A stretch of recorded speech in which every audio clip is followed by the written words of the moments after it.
لا إله إلا الله محمد رسول الله لا إله إلا الله محمد رسول الله. My question is, I understood that a Nabiullah could be also Rasulullah as well.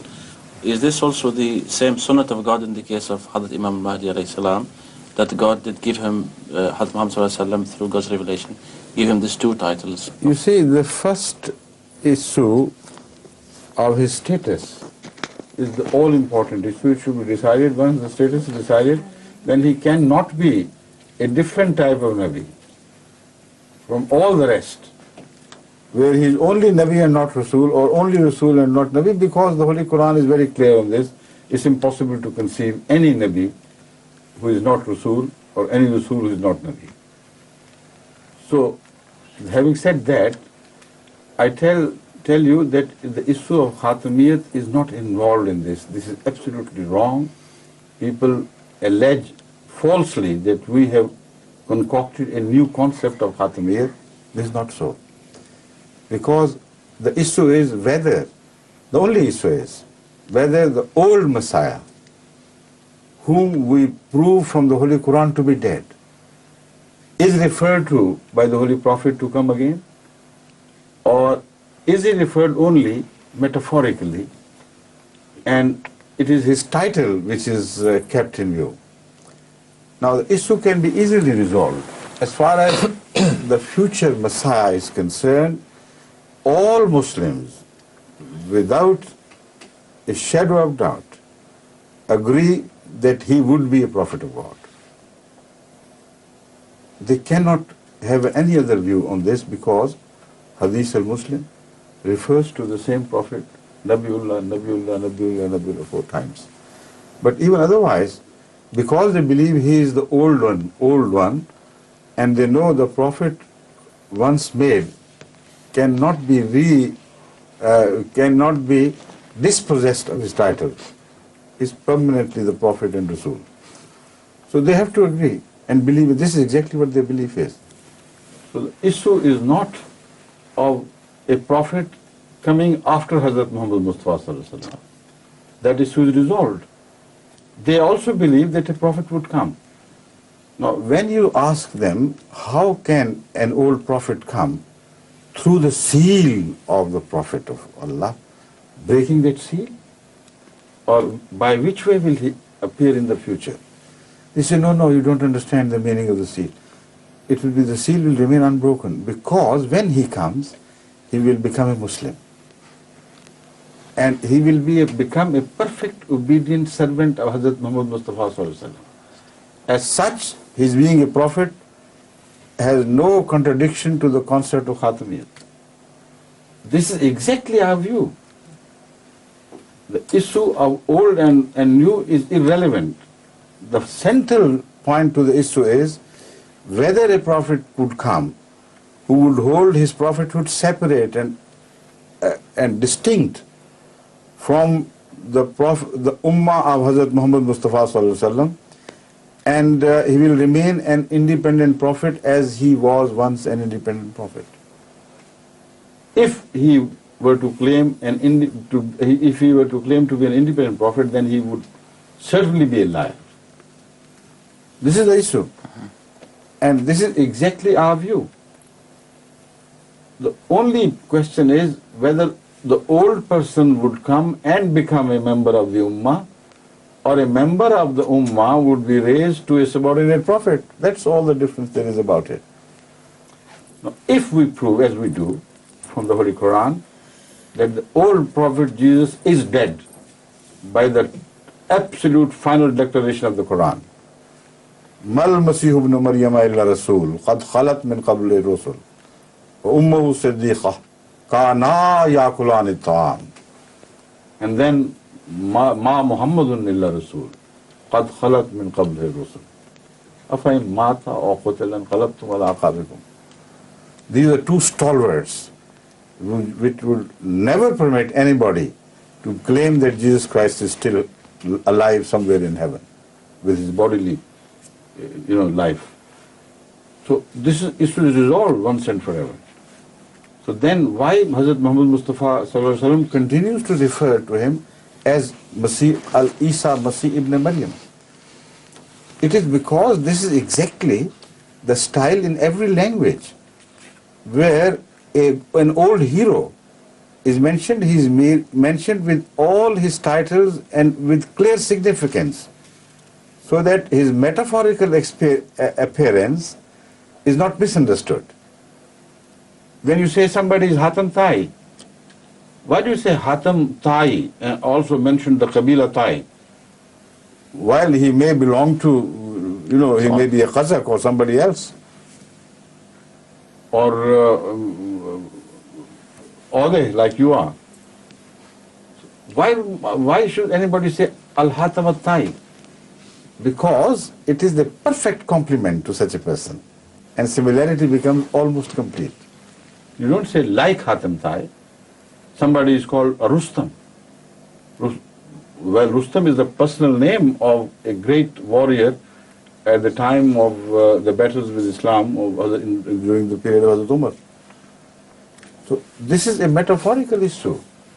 Hazrat Muhammad Mustafa sallallahu alaihi wasallam pointed out that a prophet would be born from among the Ummah who will hold the title of Masih ibn Maryam like Isa ibn Maryam before, but his similarity would be so close to him that as if his name can be given to him as a title. This is the message. And this is further proved by the fact that there is another hadith which people generally do not relate to this issue, but it is very relevant.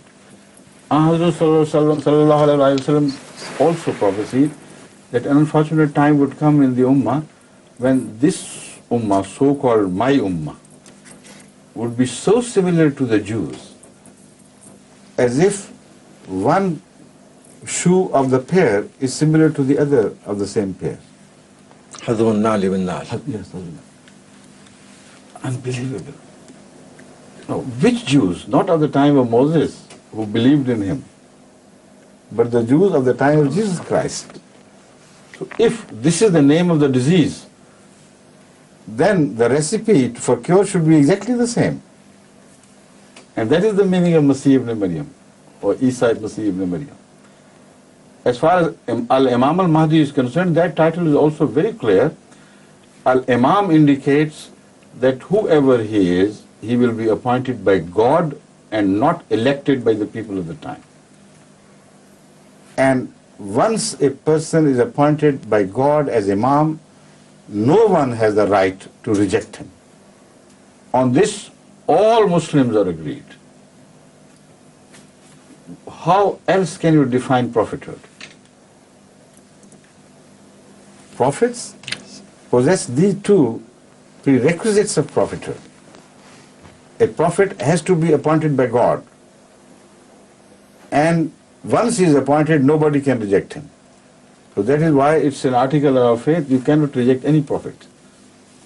So Imam Mahdi, will he be rejected? Will he be permitted to be rejected? And will he not be appointed by God? So whether you call him as Ummati Nabi in the Ummah Muhammad or do not, you believe exactly in the same thing as we do. There is no difference. Understand? This is a very long answer, but I'll make it short. Because the time is over anyway. I'll try, okay. السؤال هو هل الإمام المهدي أيضا نبي ورسول، أو هل المصطفى صلى الله عليه وسلم أخبر أنه نبي ورسول؟ هذا هو السؤال. أنا تكلمت المسيح and Imam Mahdi both. The question applied to the both. Yes. يقول أمير المؤمنين نعرف مكانتهم، ومنها نستطيع أن نبين مدى انطباق النبوة والرسالة على الاسم. فالإمام المهدي من الذي سيعينه؟ الله سبحانه وتعالى هو الذي سيعينه. ومن الذي سيصلحه ومن الذي سيهديه؟ الله سبحانه وتعالى. وكل المسلمين يؤمنون بأن الإمام المهدي عندما يأتي يجب أن يطاع، فإذا كان الله هو الذي يعينه ويجب أن يطاع، فماذا تكون النبوة إذن والرسالة؟ هذه الإمامة هي أيضا نبوة ورسالة. وهناك حديث عن النبي صلى الله عليه وسلم يبين أن المسلمين سيكونون مثل اليهود تماما، حتى أنه قال حذو النعل بالنعل، أي أن سلوك المسلمين وعيوبهم ومفاسدهم ستكون مثل اليهود. ليس اليهود الذين كانوا في زمن موسى عليه السلام لأنهم آمنوا به، ولكن أولئك اليهود الذين جاء إليهم سيدنا عيسى. إذن يكون إصلاحهم بنفس الطريقة، ولذلك سمي هذا المصلح، هذا الإمام الذي يأتي لهدايتهم، باسم الإمام المهدي. Did I miss something? Yes, I know well, only a lot this of things, much, just that Messiah is the title, which indicates that somebody like him would appear. And when the word Jesus is used, it is used like in the style of every language. An old hero is the name of an old hero is applied to somebody who is similar to him, and there is nothing against common sense or common usage. القضية في كونه نبي ورسول لا تعارض أو لا تتعارض مع ختم النبوة أو مع خاتم النبيين، لأن كل المسلمين يعتقدون بأن عيسى ابن مريم الأول الإسرائيلي سوف يأتي وسوف يكون نبيا.